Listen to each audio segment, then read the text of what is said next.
Ya, seguimos con los modelos entonces. Recordar que estábamos viendo las teorías económicas, todo lo asociado a eso, y ahora nos vamos a los modelos, que son, ya lo había planteado, son una simplificación y abstracción de la realidad. ¿Ya? ¿Y por qué y para qué se utilizan? Describen las relaciones existentes entre las variables económicas, ¿ya? Por lo tanto, se asume que trabaja con variables económicas, ¿ya? Como, por ejemplo, el aumento o disminución del precio de algún bien, el aumento o disminución de la demanda, la producción, ¿cierto?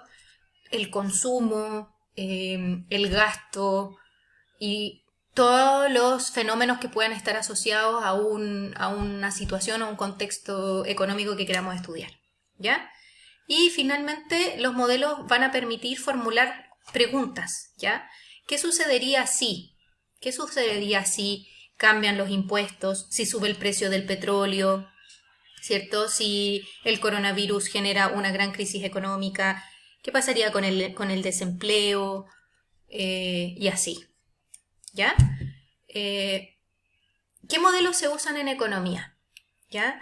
Los más conocidos, chiquillos, desde la macroeconomía, se utiliza el modelo del flujo circular de la economía, algo que ustedes ya conocen y que ya lo vieron. Y en microeconomía se utiliza la frontera de posibilidades de producción, algo que no conocen y que vamos a profundizar en ello. Con respecto al modelo que utiliza la macroeconomía, el flujo circular de la economía, ¿ya? Tenemos a las familias y a las empresas. El modelo más simple de flujo circular de la economía, chiquillos, es este que tiene a estos dos agentes económicos. Y acá les pongo ojo que el modelo se puede extender para incorporar al Estado y al sector externo, ¿ya? Como el modelo que nosotros trabajamos en la actividad sobre el flujo circular. Pero el modelo más simple de flujo circular de la economía se compone de familias y empresas, ¿ya? Y estas familias y empresas se van a relacionar en el mercado de bienes y servicios y en el mercado de factores de producción. ¿Qué son esos mercados? Acá tenemos un flujo circular de la economía, tenemos a nuestros agentes económicos, empresas y familias, y los mercados de los que se están relacionando, ¿ya? Chiquillos, las flechas interiores, estas que están acá, ¿ya? Las interiores de este esquema se refieren al flujo físico de insumos y bienes. Por eso se define como mercado de bienes y servicios. Cómo se van intercambiando entre estos dos agentes económicos, insumos y bienes. ¿Ya? Por ejemplo, acá, pues las empresas venden, producen y venden bienes y servicios. ¿Ya? Y por otra parte, las familias compran y consumen esos bienes y servicios. Y ahí se establece la relación entre empresas y familias asociada a este mercado de bienes y servicios. Y las flechas exteriores del flujo, ya estas que están acá, ya se refieren a flujo monetario, no a bienes, sino al flujo monetario, ¿ya? Es decir, las familias venden sus servicios, ¿cierto? Su mano de obra, y las empresas compran, ¿ya? Por eso acá, por ejemplo, acá dice salarios y rentas. Las empresas, a través del flujo de mercado de factores, ¿cierto? A través del flujo monetario, entregan salarios y renta a las familias. Y eso se traduce en ingresos para las familias, ¿ya? Flujo monetario, chiquillos, también es sinónimo de flujo de dinero, ¿ya? El dinero que fluye entre empresas y familias y los bienes y servicios que fluye entre empresas y familias. De eso se compone el flujo circular de la economía. Y acuérdense que se puede agregar al Estado en este flujo circular y al sector externo, a todo el intercambio comercial que genera Chile con otros países del mundo. Ya ese es el sector externo. Y la microeconomía, tenemos en la microeconomía el modelo de la frontera de posibilidades de producción, conocido como FPP. ¿Ya? ¿Qué es? En términos simples, es la máxima cantidad de bienes que pueden ser producidos utilizando de manera eficiente los factores de producción y la tecnología. ¿Ya? Antes de pasar al segundo punto, perdón. Entonces, es la máxima cantidad de bienes que puede producir un país utilizando todos los bienes disponibles que tiene. ¿Ya? Por eso se dice utilizando de manera eficiente los factores de producción y la tecnología. Acuérdense que los factores de producción nosotros lo habíamos definido en trabajo, tierra y capital, ¿ya? Más la tecnología. Todos esos son los factores de producción, ¿ya? Son los elementos que tiene un país para producir. Si los usa todos, si utiliza todos los bienes que tiene para producir, estamos hablando de un uso eficiente, ¿ya? Por eso hablamos que la frontera de posibilidades de producción se asocia con que se está utilizando de manera eficiente, es decir, todos los factores de producción y la tecnología que tiene disponible el país para producir bienes. Ya lo vamos a ir entendiendo mejor cuando les muestro unos gráficos, ¿ya? Y este modelo, chiquillos, acuérdense que los modelos simplifican una realidad y la simplificación que hace este modelo es que el país X, ¿ya? Solo puede producir dos bienes, ¿ya? O sea, sabemos que esto no es así. Los países producen mucho más que dos bienes, pero en esta simplificación de la realidad y en este modelo vamos a asumir ya que ese es un supuesto. Acuérdense de los supuestos que les planteé en la teoría. En los modelos también se utilizan esos supuestos que se plantearon en la teoría, ¿ya? Y un supuesto es decir que un país produce dos bienes. Y esas dos industrias ocupan la totalidad de los factores de producción y la tecnología que ya les había mencionado arriba, ¿ya? Eso se asume como tal. El modelo asume esa premisa, esa idea base y la utiliza para desarrollar análisis asociados a la realidad que quiera estudiar, ¿ya? ¿Qué más se asume? Que se mantienen constantes todos los demás bienes y servicios, excepto los dos bienes en los que se enfoca el ejemplo, ¿ya? Acuérdense de esta idea del supuesto que todo se mantiene, que los factores que no estamos estudiando se mantienen constantes, ¿ya? Y acá hay un ejemplo gráfico de una frontera de posibilidades de producción. Ya. Vamos a ver un ejemplo concreto de cómo se construye una frontera de posibilidades de producción y para qué sirve una frontera de posibilidades de producción, que es lo más importante. Tenemos un ejemplo, ¿cierto? Vamos a asumir, acuérdense, chiquillos, que en la simplificación el país solo puede producir dos bienes. El país X que vamos a trabajar solo puede producir pistolas y mantequilla, ¿ya? Las pistolas las vamos a asociar como a los recursos que va a invertir el Estado en el ámbito militar. Y la mantequilla lo vamos a asociar a los recursos que el Estado va a invertir en la población civil y en la alimentación de esa población civil, ¿ya? Eso ténganlo ahí en la cabeza porque aún no va a ser importante. Posibilidades de producción. Y esto es algo dado, ¿ya? Para poder construir una frontera de posibilidades de producción, esto tiene que estar dado.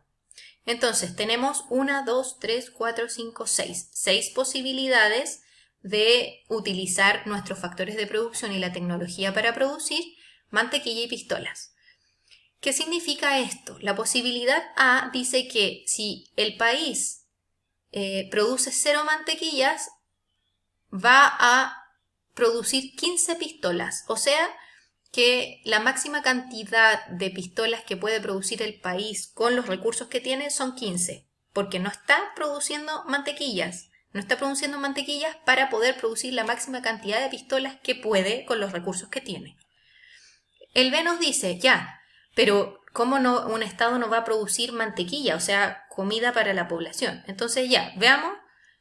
La opción B, la posibilidad B, es que el Estado produzca una mantequilla y 14 pistolas, con los recursos disponibles que tiene, ¿ya?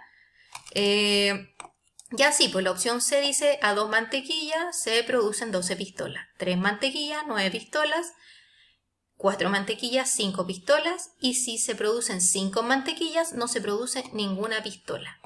¿Cómo graficar la información de la tabla? De esta manera, ¿ya? Fíjense acá.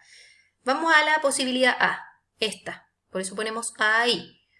Estamos produciendo 15 pistolas y 0 mantequillas. Por eso ponemos el punto A en ese lugar. Punto B, una pistola. Veamos aquí, una pistola y 14 mantequillas. ¿Ya? Acuérdense que ahí está dividido 15, 14, 13, 12, 11, 10, 9 y así. ¿Ya? Entonces ahí está nuestro punto B. Punto C dice 2 mantequillas, 12 pistolas. 12 pistolas, 2 mantequillas. Punto D nos está diciendo 3 mantequillas, 9 pistolas. Punto E, 4 mantequillas y 5 pistolas. ¿Ya? 6, 5, 4, 3. 5. 5 pistolas. Perdón, 5 pistolas. Y por último, la posibilidad F nos plantea que el país va a producir 5 mantequillas, pero 0 pistolas. ¿Ya? Miren cómo queda este gráfico. Si uno tira la línea y une todos los puntitos del gráfico anterior. Fíjense. ¡Chachán! Ya, esa es la frontera de posibilidad de producción de ese país X con los recursos que tiene y los bienes que quiere producir, pistola y mantequilla. ¿Ya? Entonces, la frontera de posibilidades de producción muestra las posibilidades de elección entre pistolas y mantequillas.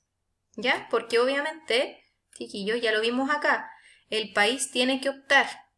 Si quiere producir más pistolas, tiene que disminuir la cantidad de mantequillas. Por eso, la frontera de posibilidad de producción muestra las posibilidades de elección entre pistolas y mantequillas, ¿cierto? Todas las posibles elecciones que puede decidir un estado o un país con los recursos que tiene. Acuérdense, los recursos se asocian a factores de producción más la tecnología. Segundo punto, estos puntos que ustedes ven acá, que van conformando la frontera de posibilidades de producción, los puntos situados sobre la frontera, o sea, estos, como que están encima de la frontera, digamos, hablan de eficiencia de los recursos disponibles. ¿Ya? ¿Qué significa eficiencia? Uso eficaz de los recursos que una sociedad... uso eficaz de los recursos de una sociedad para satisfacer las necesidades y deseos de las personas con los recursos que son escasos. ¿Ya? Por lo tanto, cuando hablamos de eficiencia, chiquillos, es algo que dije al inicio. Un país, cuando está produciendo eficientemente, está ocupando todos sus recursos disponibles en producir cierta cantidad de pistolas y cierta cantidad de mantequillas. Ahí está la decisión que toma el país. Si solo produce pistolas con los recursos que tiene, o si solo produce mantequillas con los recursos que tiene, o si va alternando entre pistolas y mantequillas. ¿Ya? Pero lo importante es este concepto de eficiencia. Un país es eficiente cuando utiliza todos los recursos disponibles que tiene, ¿ya? Para producir más o menos pistolas o mantequillas. ¿Ya? Ya, seguimos. ¿Qué más? Miren, acá hay un punto I que no estaba en el gráfico anterior. ¿Ya? Solamente acá estábamos graficando lo que expliqué acá. ¿Ya? Seguimos. Para agregar un punto más. Hay un punto I acá que se sale de la frontera. ¿Ya? Perdón. Un punto fuera de la frontera habla de una producción inalcanzable con los recursos y tecnología disponibles. ¿Ya? O sea, si un estado quisiera extender su frontera de posibilidades de producción y pensar que a lo mejor va a pasar por el punto I, ¿ya? Tendría que conseguir más recursos y tecnología. Si no tiene más recursos y tecnología y piensa en llegar a un punto I, es un punto inalcanzable, no tiene los recursos para poder llegar a ese punto.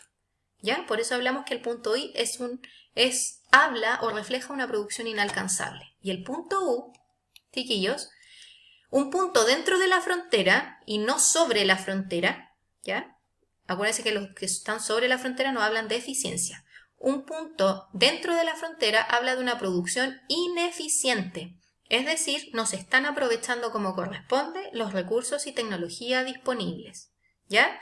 Es decir, el país X no le está sacando el máximo provecho a los recursos con los que cuenta, ¿ya? Por lo tanto, está generando una producción ineficiente. ¿Ya? Entonces, un punto dentro de la frontera habla de una producción ineficiente. Un punto fuera de la frontera habla de una producción inalcanzable y un punto sobre la frontera habla de una producción eficiente. ¿Ya? Continúo en el siguiente video.